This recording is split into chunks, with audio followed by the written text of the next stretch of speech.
O CNN Arena começa com a polêmica envolvendo a primeira-dama, Rosângela da Silva, a Janja. Ela reagiu a um meme publicado em uma rede social que criticava recentes decisões do ministro do Supremo Tribunal Federal, Cristiano Zanin.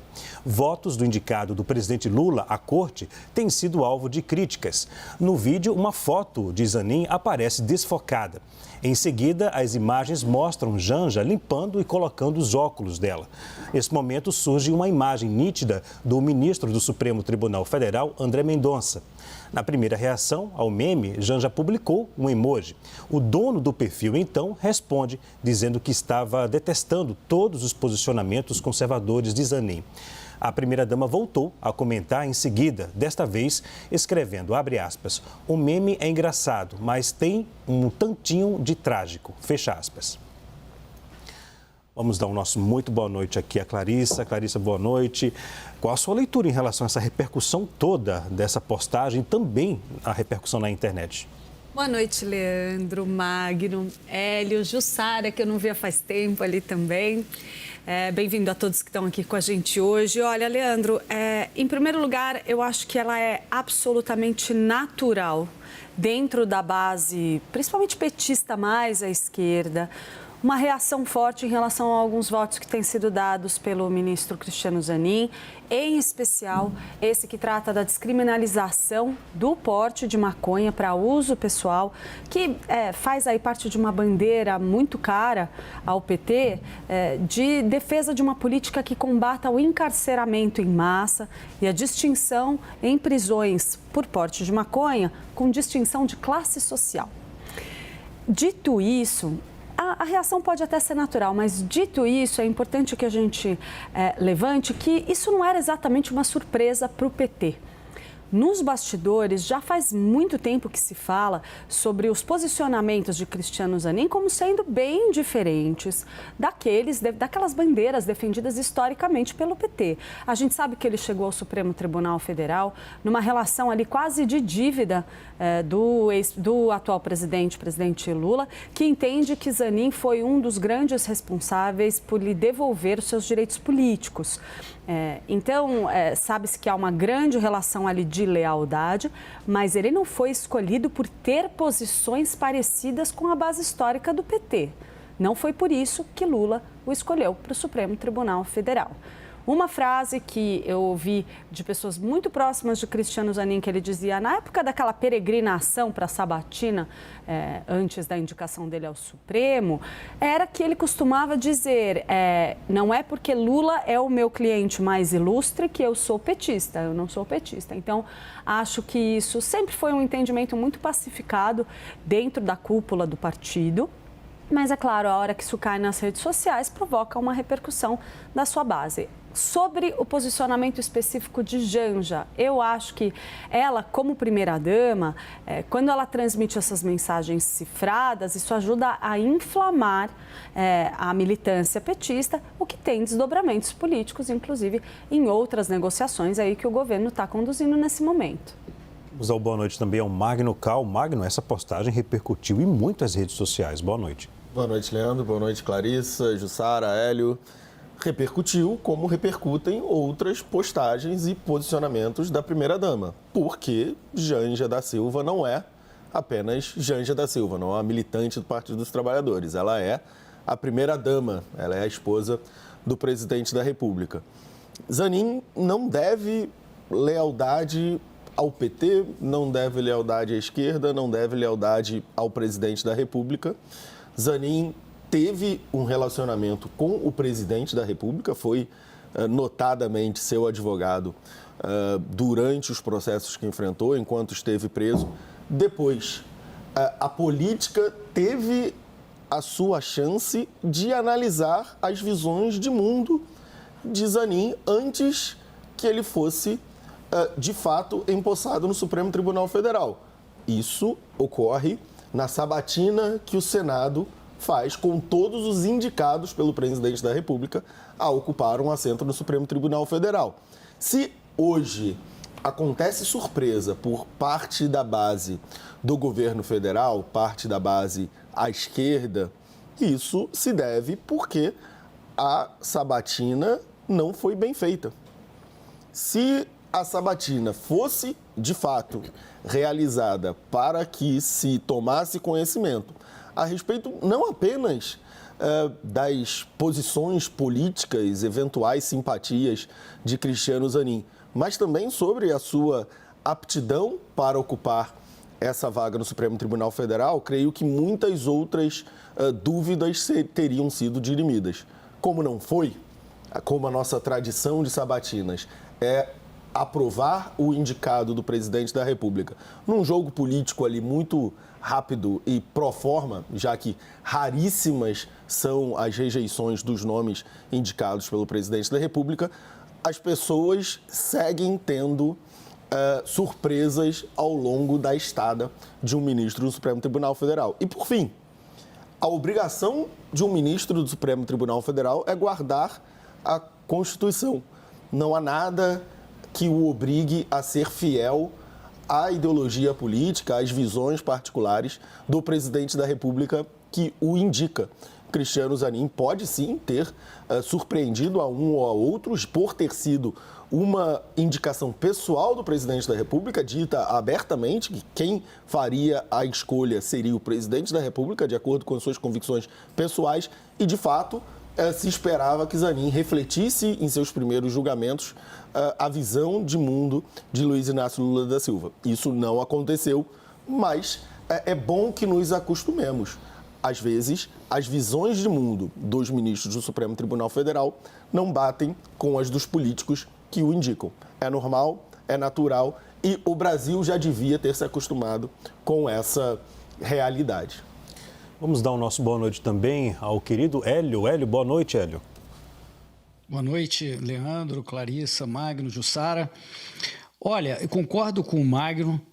Sempre faço aqui o ponto das sabatinas, que no Brasil são, como ele afirmou, pro forma, já são articulações políticas de véspera, que você já sabe o resultado. Quando você compara com países como, por exemplo, Estados Unidos, você vê uma sabatina de verdade, realmente checando conflitos de interesse, o histórico da pessoa, a visão dele constitucional sobre determinados temas em profundidade. Isso aqui, no Brasil, a gente ainda não tem. Então, eu espero que a gente, na próxima, a gente vai falar agora, em muito breve, de uma nova indicação para o Supremo. Espero que a gente tenha, pela primeira vez, uma sabatina realmente de verdade. Quanto aos votos polêmicos para a esquerda que o Zanin teve, que foram da descriminalização da maconha, a equiparação da questão de homofobia e tal ao racismo, o Supremo decidindo isso sem haver uma lei, e sobre a questão indígena, eu acho que esses votos do Zanin, a gente não deveria dar tanto peso. Porque quando ele votou tarde, quando já estava formada a maioria ou já estava claro que haveria uma maioria em seguida, né, nos três casos. Então, ele sabia previamente que, independente do voto dele, não mudaria o resultado da votação e ele ficaria na minoria. Então, eu não considero que esse ainda seja um teste real da isenção política do Zanin, e vamos dizer, do cumprimento estrito da Constituição, porque basicamente não valeu, nesse sentido de que ele já sabia que seria voto vencido. Vamos esperar os próximos, que não tem maioria formada, para a gente passar um julgamento melhor. Vamos ao nosso boa noite também a Jussara. Prazer, Jussara, recebê-la aqui no CNN Arena. Feliz também por vê-la, viu? Olá, boa noite, Leandro, boa noite, Clarissa, Magno e Hélio, que bom estar aqui com vocês. E sobre esse tema, me chama bastante atenção quando o presidente Lula indica o Zanin, é uma escolha pessoal. Embora tenha toda uma expectativa dos eleitores, da base ali, Zanin é um conservador e esses votos dele, embora, como disse o Hélio, são votos que não foram definitivos, indica ali também esse posicionamento dele. Por outro lado, eu queria chamar a atenção porque com essa cobrança da militância sobre os posicionamentos do ministro Zanin, vem uma cobrança maior em relação à próxima indicação do presidente Lula ao STF, né? Que tem toda uma expectativa, uma cobrança para que ele indique uma mulher para a Suprema Corte. E isso ainda, o que a gente vê ali nos bastidores é que isso aí está muito indefinido e aumenta essa pressão. Então, eu acho que os próximos capítulos são bem determinantes até para essa escolha do presidente Lula. Agora, Clarissa, a expectativa agora é para os votos do ministro em outras matérias no Supremo Tribunal Federal, como, por exemplo, o marco temporal. Essa questão do marco temporal de demarcação de terras indígenas, que está para ser discutido no Supremo Tribunal Federal mais uma vez, é um assunto também bastante polêmico, bastante caro à base histórica do PT. E há, inclusive, a gente já tem ouvido que há bastante pressão, até quem defenda que o presidente Lula deveria ter uma conversa prévia com Cristiano Zanin sobre esse assunto. O que eu ouço das pessoas com as quais eu conversei? Isso estaria fora de cogitação. Pelo seguinte, um dos compromissos que Lula teria firmado com Cristiano Zanin quando ele decidiu indicá-lo ao Supremo Tribunal Federal era justamente respeitar ali que ele tem posições próprias e Zanin entra no Supremo com uma missão muito rigorosa de precisar se descolar de Lula. Ele, mais do que outras figuras, tem na sua relação com o presidente Lula o seu maior capital que o trouxe para o Supremo Tribunal Federal. Ele chegou até aqui porque ele foi advogado de Lula na Operação Lava Jato. A carreira dele não apontava, antes disso, na direção do Supremo Tribunal Federal. Até por isso, os relatos que eu ouço de pessoas próximas de Zanin é que ele sempre manifestou a intenção de adotar uma postura independente já na largada. A gente vê com muita frequência no Supremo Tribunal Federal, quando o ministro é indicado, ele começa ali mantendo uma certa fidelidade ao seu padrinho, a pessoa que o indicou, e aos poucos vai se descolando, vai tomando decisões que às vezes contrariam a base eleitoral de apoio desse presidente. É o caso, por exemplo, de Toffoli. O ministro Dias Toffoli é um ministro que foi escolhido com essa aura de fidelidade ao presidente Lula e ao PT, e isso aos poucos foi se dispersando. Inclusive, a gente viu alguns atritos correrem entre eles por conta de decisões do Supremo ou em relação ao próprio PT. Então, esse é um movimento natural de um ministro do Supremo, mas o que a gente ouve das pessoas próximas de Lula nesta semana é que tem gente que acha que isso aconteceu rápido demais, no caso de Zanin. Mas já a gente mal chegou aqui, ele já está tomando decisões que contrariam os interesses do partido. Aí vai dos motivos que levaram o presidente Lula a indicá-lo. A verdade é que dentro do PT, ninguém nunca contestou a indicação de Cristiano Zanin. Essa contestação às vezes vinha de fora.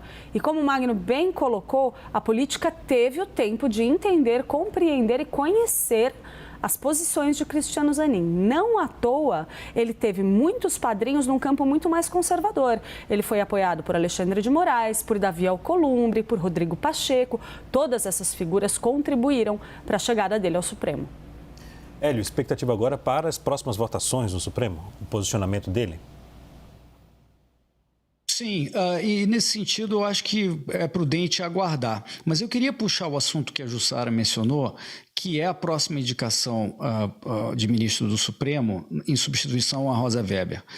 É a cadeira que era da Ellen Grace, agora ocupada pela Rosa Weber, e a expectativa é de que seja uma mulher. Mas hoje o Lula deu uma indicação de que não, de que talvez seja um homem, ou deu a indicação de que seja um homem. E também ele deu, segundo fontes de Brasília que eu vi na imprensa, ele deu a indicação de que ele quer usar essa vaga no Supremo para melhorar a articulação política do governo. Veja, isso é um perigo tremendo. O Supremo não é lugar de articulação política. Aliás, a gente está vendo talvez o Supremo mais envolvido em questões políticas da história do Brasil. E isso não é bom, nada bom, aliás, se envolver seja em ativismo judicial, em propor projetos de lei, ajudar a redação de projetos, pressionar o Congresso Nacional, passar por cima do Congresso Nacional, nada disso é positivo, tá? E o Lula dando essa indicação, eu vejo com uma preocupação bastante grande, porque ali no Supremo o lugar é de tomar as decisões de acordo com a Constituição que dizem respeito à competência do Supremo e nada mais. Então, vamos ver se esses rumores que atribuíram essa frase ao Lula, de que ele quer melhorar a articulação política do governo via a vaga, não sejam verdade. Vamos aguardar. Jussara, qual a sua avaliação, Jussara? Agora as atenções estão voltadas para o posicionamento, né, do ministro Zanin. Leandro, agora das próximas votações, os próximos posicionamentos do ministro Zanin são muito importantes e a gente precisa observar que ele, quando bem a Clarissa observou, ele indicou que vai se manter independente. A questão agora é a pressão que isso fica sobre o presidente Lula, né? Por mais que ele, mas agora ele é indicado, ele é independente, a função dele não é ligado, mas ele ainda é o ex-advogado do presidente Lula e todo isso vem sendo acompanhado pela base, pela militância petista, que se disse surpresa, né? Mas, assim, na própria sabatina, ele já indicou quais seriam os posicionamentos dele. Ele deu respostas ali que indicavam que ele teria uma posição mais conservadora. Então, concordo aí com o Hélio, que precisa acompanhar aí para a gente fazer um julgamento mais claro, né, do posicionamento dele e de como ele vai agir daqui para frente.